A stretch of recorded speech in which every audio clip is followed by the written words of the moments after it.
are here to wake up. Wake up. Wake up together.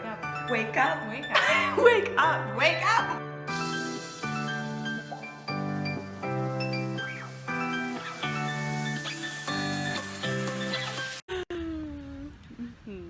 Hi, hello. Hello, hello.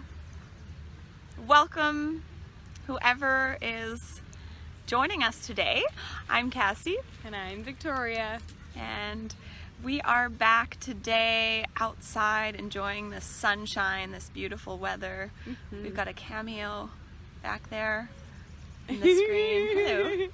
Hello. Today we're going to be talking about embodiment. This word embodiment, what does it mean to experience embodiment? Yeah. Being in the body. Yeah. Exactly. Yeah. And what does that mean? What does it even mean to be in the body? Yeah, it's a nice term that's used a lot these days. Embodiment practices, embodiment coaches. We do a lot of embodiment work, so really just explaining what that means and what that means for us and why it's important to come into our bodies. Why is that important? Why is that important? Oh my goodness, because without it, gosh, it's a distracted world. Yeah, that's for me, it's really been the journey of being so distracted from so much that's happening out in the world and really abandoning my own physical body. And I even think like abandoning my own needs, abandoning my own wants, desires, things that want to come through me, like this beautiful energy that's coming through that always gives me inspiration. That's what I want to be with, and I think that's what embodiment is to me, is really coming home to that energy that is coming in through us all of the time and not being so distracted by one another's journeys about what each other should and shouldn't be doing and what should and shouldn't be happening, and yeah, all that noise. Whew, it's exhausting. So much noise. Yeah. I agree with that. It's like when all of our energy is out there with everyone else and concerned about everything else that's going on. And oftentimes when we're doing that, we're actually not taking care of ourselves. Like you said, not taking care of your body, not taking care of your stress level, your emotions. Luckily, over the last few years, people have been starting to wake up to this idea of taking care of our mental health, identifying and working with our emotions and feeling into what matters to us, what our needs are, but it is a process because we have been so distracted and so taken out of ourselves. And that's not done by accident. I mean, just looking at like consumerism, the goal is to have us always chasing something outside of ourselves and needing something more to feel happy or complete for that fleeting second until we need the next thing. So yeah, it takes conscious effort to come back into ourselves when every message that's out there around us is telling us that we need to focus on that, and we need to buy that, and I need to do this and that and that. Yeah, it's never ending. Yeah. And then as a result, what we put on each other as well, you know, like, oh, that person's doing this, they shouldn't be doing that, or that one over there has made that decision and that decision's wrong, and you know, so much of that happens as well, and so we're kind of governing and monitoring each other too, and it's like it's amazing. It distracts really from being inside and finding out what we personally want to do with our lives. And for me, that's been the biggest journey of like coming home into my own body and being like, what are my boundaries and what are my needs and what do I actually like? And it's been such a peaceful journey, because coming in and bringing all your energy back into your own body, it like takes away from all that is distracting us and comes where we can be at peace with ourselves, because we're finally paying attention to what we want. Like, what do I want in this life? What really turns me on, and what do I value, and what do I need? And when we take care of those things and really come back inside, it's like that's what I feel is embodiment. It's like a coming home, you know, and for me, when I'm in this state of feeling super relaxed and at home in my body, I'm so much less triggered by life and by people and by incidences, and I can, just more relax and be more peaceful. I'm more peaceful to be around because I'm in my own body. I'm not mucking around in your business or trying to tell someone to do something in a different way. Yeah. Yeah. And it makes so much sense, everything that you're sharing. Like on a mental level, we can grasp that. And then on an energetic level, it's happening as well. So when we have our attention out into concerned about what everyone else is doing, what they should be doing, buying, whatever, then our energy is actually leaving our body, and our energy becomes fragmented. So when we're focused on this thing, that person, we're involved in that person's business, our energy becomes fragmented, and a piece of it goes out to all these situations. You might have heard that if there's sometimes no closure in a relationship, then your energy can still be going there. That's why closing off these energetic ties and creating boundaries are so important, because if we don't, then we still have energy leaking to all these things and all these people, and then we can feel tired and drained and experience fatigue and mental fog, and just the body, it really takes an impact on the body when our energy is in so many places that it doesn't need to be. Yeah, it doesn't need to be. And you know, for myself, even just the thought of like having people in my business, it's like, oh, it's uncomfortable. So when I think about being in other people's business, it's the same thing in a sense. You know, it's like I don't want to. It's almost like just respecting each other for our paths, and each one of us is in our own lane. You know, we're all on our own path. We're all being inspired by our own inspirations and whatever it is, whether it's a belief or an idea or whatever it might be. It's like, instead of looking and thinking that we should be doing different things to one another, it's just really honoring each other deeply for our own processes and exactly where we're at. And it's just, it's so nice to get to that point. It's really, really peaceful. Yeah. It is. Being in our own lanes, just admiring each other, and even if you don't admire it, it's just unique. Someone's being unique and different. Oh, look at that unique one over there, you know, what are they up to? And not needing to change it. And that's, I think, true embodiment, is being able to observe and witness other people and not get super involved or want to change other people's state. It's just witnessing.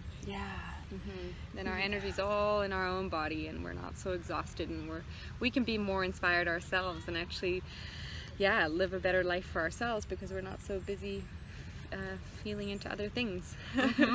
Putting our energy elsewhere, being fragmented, like you said. Yeah, and it's sneaky. The fragmentation can happen in so many ways.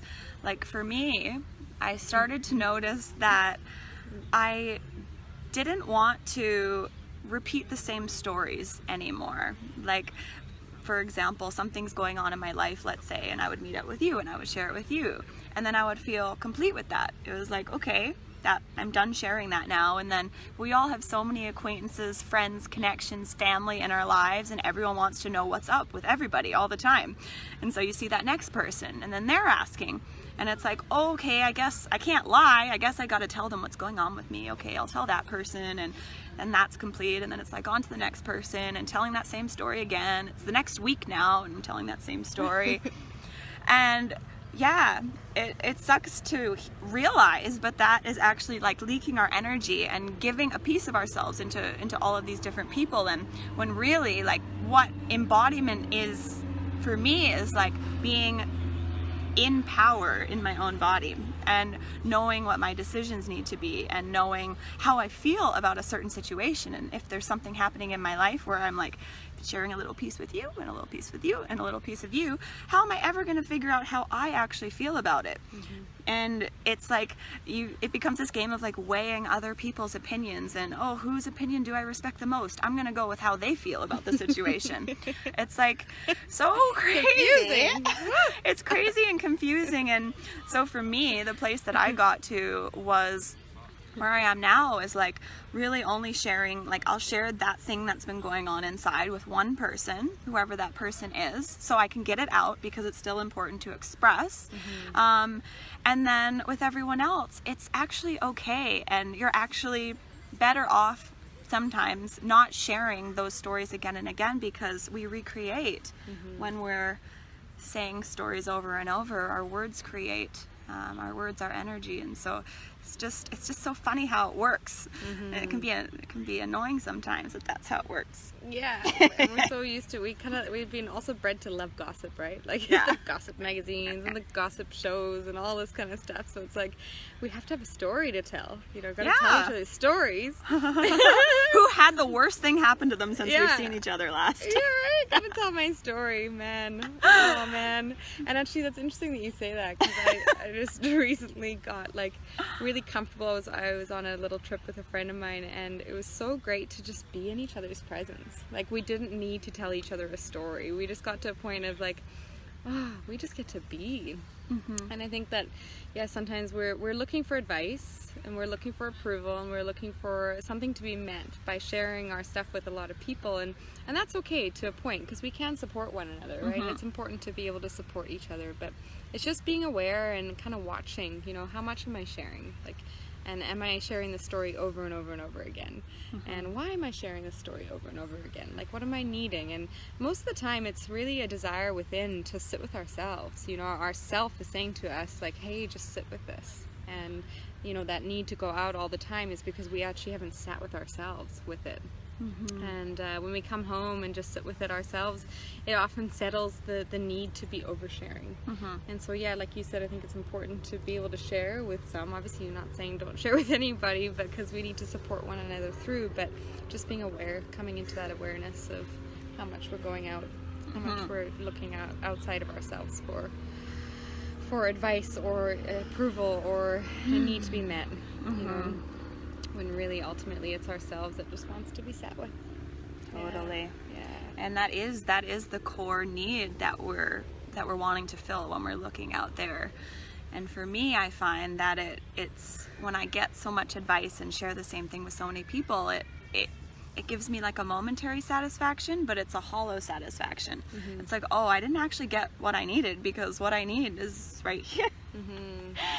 Yeah, we're the ones really that know ourselves the best, right? And we can get reflections from other people, and that's important, but ultimately we know ourselves the best.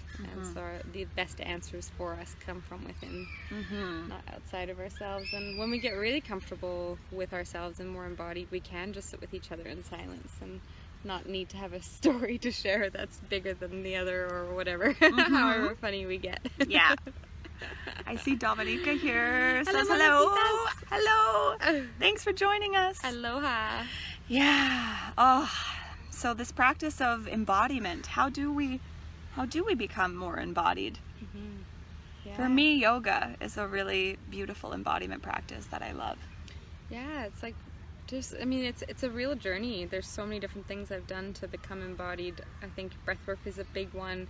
I think it's just really sitting with your own body. And now, even just a couple of minutes, you know, we talk about meditation and things, and it doesn't have to be a big hoopla, you know, it doesn't have to be even like a 30-minute meditation. It could be 2 minutes of just sitting with yourself.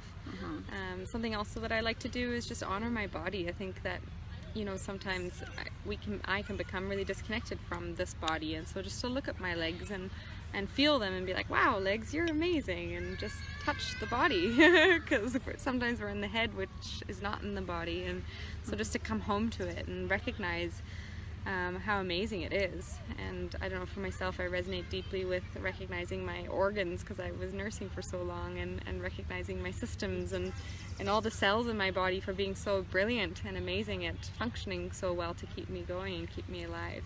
That to me helps me be more embodied. Yeah, it's really anything that's like out of the head that drops us into our senses. Like, it's our senses. Yeah, being in nature and sensing nature, smelling nature, smelling you.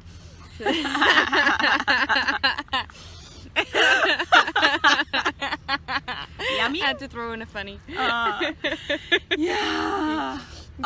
Very fragrant today. Your sun-kissed. Oh, thank you. You smell quite sunny. Yeah. Oh, it's a beautiful journey from the mind into the body. And it's a practice. And as we do these practices, as we spend more time with our bodies, then we start to know what's right for us.